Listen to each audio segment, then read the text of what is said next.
Bom dia, meus irmãos. Voltei para ler o Catecismo da Igreja Católica.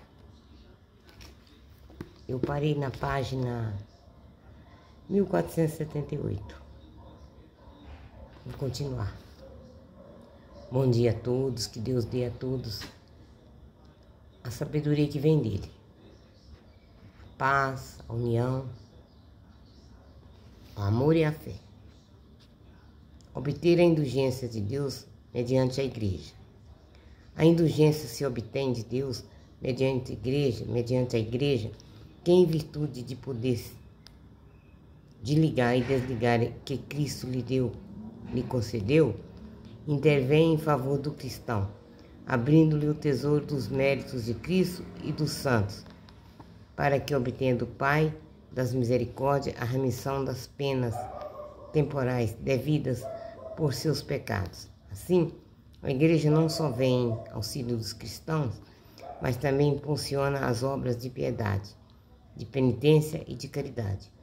Uma vez que os fiéis defuntos, em vias de purificação, também são membros da mesma comunhão dos santos, podemos ajudá-los entre certos modos, obtendo em favor deles indulgências para a libertação das penas temporais devida por seus pecados. A celebração dos sacramentos da penitência.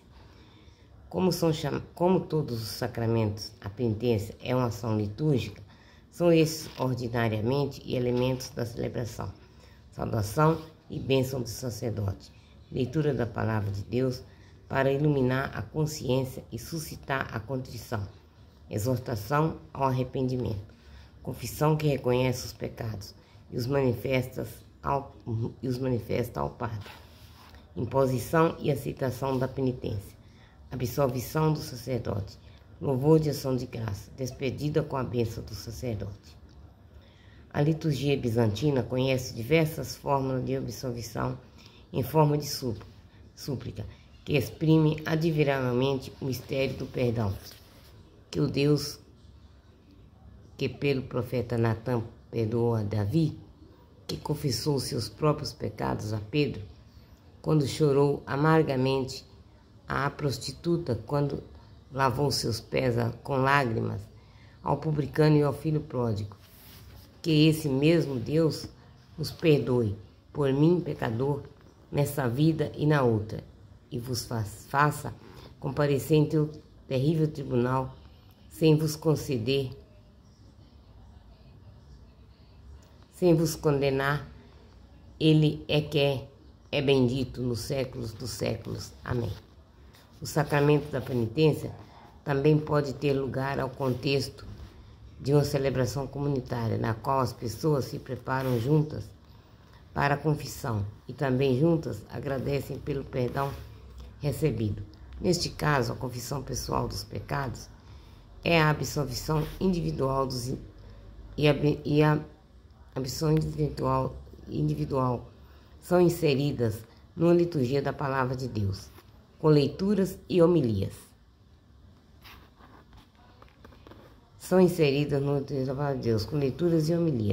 Exame de consciência em comum, pedido comunitário de perdão, oração do Pai Nosso, ação de graças em comum. Essa celebração comunitária exprime mais claramente o caráter eclesial da penitência. Contudo, seja qual for o modo da celebração, o sacramento da penitência sempre é, por sua própria natureza, uma ação litúrgica, portanto, eclesial e pública. Em casos de necessidade grave, pode-se recorrer à celebração comunitária da reconciliação com confissão e absolvição geral. Esta necessidade grave pode apresentar-se quando há perigo eminente de morte sem que o sacerdote ou os sacerdotes tenham tempo suficiente para ouvir a confissão de cada penitente. A necessidade grave pode também apresentar-se quando, tendo em vista o número dos penitentes, não haja sucessores suficientes para ouvir devidamente as confissões individuais, num tempo razoável, de modo que os penitentes, sem culpa de sua parte, veriam privados durante muito tempo da graça sacramental ou da Sagrada Eucaristia. Neste caso, os fiéis devem ter, para a validade da absolvição, o propósito de confessar individualmente seus pecados graves no devido tempo. Cabe ao bispo diocesano julgar os requisitos para que a absolvição geral existam. Um grande concurso de fiéis por ocasião de grandes festas ou de peregrinação não constitui caso de tal necessidade grave. A confissão individual é íntegra e a absolvição constituem o único modo ordinário pelo qual o fiel, consciente do pecado grave, se reconcilia com Deus e com a Igreja. Somente a impossibilidade física ou moral dispensa a tal confissão. Há razões profundas para isso. Cristo age em um dos sacramentos.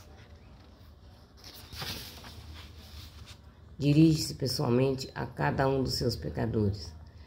Filho, os teus pecados estão perdoados. Este é o médico que se debruça sobre cada um dos seus doentes que tem necessidade dele, para curá-los. Ele os levanta e os reentrega na comunhão fraterna. A confissão pessoal é, pois, a forma mais significativa de reconciliação com Deus e com a Igreja. Eu vou resumir. Então, soprou sobre eles e falou: recebei o Espírito Santo, a quem perdoardes os pecados, serão perdoados, a quem os retiverdes, lhes serão retidos. O perdão dos pecados cometidos após o batismo é concedido por um sacramento próprio, chamado sacramento da conversão, da confissão, da penitência ou da reconciliação. Quem peca fere a honra de Deus e seu amor, por sua própria dignidade de homem, honrado a ser filho de Deus e a saúde espiritual, e a sua saúde espiritual da Igreja, da qual cada cristão é uma pedra viva. Aos olhos da fé, nenhum mal é mais grave que o pecado. Nada tem consciência piores para os próprios pecadores, para a Igreja e para o mundo. Voltar à comunhão com Deus, depois de ter a perdido pelo pecado, é um movimento que nasce da graça de Deus misericordioso e solícito pela salvação dos homens. É preciso pedir esse dom precioso para si mesmo e também para os outros. O movimento de toda a vida de volta a Deus, denominado conversão e arrependimento, implica dor e aversão aos pecados cometidos e o firme propósito de não mais pecar no futuro. A conversão atinge, portanto, o passado e o futuro. Nutre-se da esperança da misericórdia divina. O sacramento da penitência é constituído por 3 atos do penitente e da absolvição dada pelo sacerdote. Os atos do penitente são o arrependimento e a confissão ou manifestação dos pecados ao sacerdote.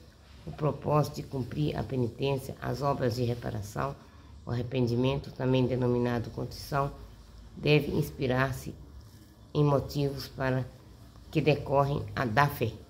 Se o arrependimento estiver embasado no amor da caridade para com Deus, é chamado perfeito. Se estiver fundado em outros motivos, é imperfeito. Aquele que quiser obter a reconciliação com Deus e com a Igreja, depois de examinar cuidadosamente sua consciência, deve confessar ao sacerdote todos os pecados graves que ainda não confessou e dos quais se lembra, mesmo sem ser necessária em si a confissão das faltas venais. A Igreja não deixa de recomendá-la vivamente. O professor propõe ao penitente o cumprimento de certos atos de satisfação ou de penitência para reparar o prejuízo causado pelo pecado e restabelecer os hábitos próprios de um discípulo de Cristo. Somente os sacerdotes que receberam a autoridade da Igreja, a faculdade de observar, podem perdoar os pecados em nome de Cristo. Os efeitos espirituais do sacramento da penitência são reconciliação com Deus, pela qual o penitente recobra a graça, reconciliação com a igreja, remissão da pena eterna devido aos pecados mortais, remissão pelo menos em parte das penas temporais, sequelas do pecado, paz e serenidade de consciência e consolação espiritual, acréscimo de força espirituais para o combate cristão, a confissão individual e integral dos pecados graves, seguida da absolvição. Continua sendo o único meio ordinário de reconciliação com Deus e com a Igreja. Pelas indulgências, os fiéis podem obter para si mesmos e também para as almas do purgatório a remissão das penas temporais consequências dos pecados. Pai nosso que estais no céu, santificado seja o vosso nome. Venha a nós o vosso reino. Seja feita a vossa vontade, assim na terra como no céu. O pão nosso de cada dia nos dai hoje. Perdoai as nossas ofensas, assim como nós perdoamos a quem nos tem ofendido. E não nos deixeis cair em tentação, mas livrai-nos do mal. Amém. Ave Maria, cheia de graça, o Senhor é convosco. Bendita sois vós entre as mulheres, e bendito é o fruto do vosso ventre, Jesus. Santa Maria, Mãe de Deus, rogai por nós, pecadores, agora e na hora de nossa morte. Amém. Ave Maria, cheia de graça, o Senhor é convosco. Bendita sois vós entre as mulheres, e bendito é o fruto do vosso ventre, Jesus. Santa Maria, Mãe de Deus, rogai por nós, pecadores, agora e na hora de nossa morte. Amém. Amém, meus irmãos. Fiquem todos na paz e um bom dia.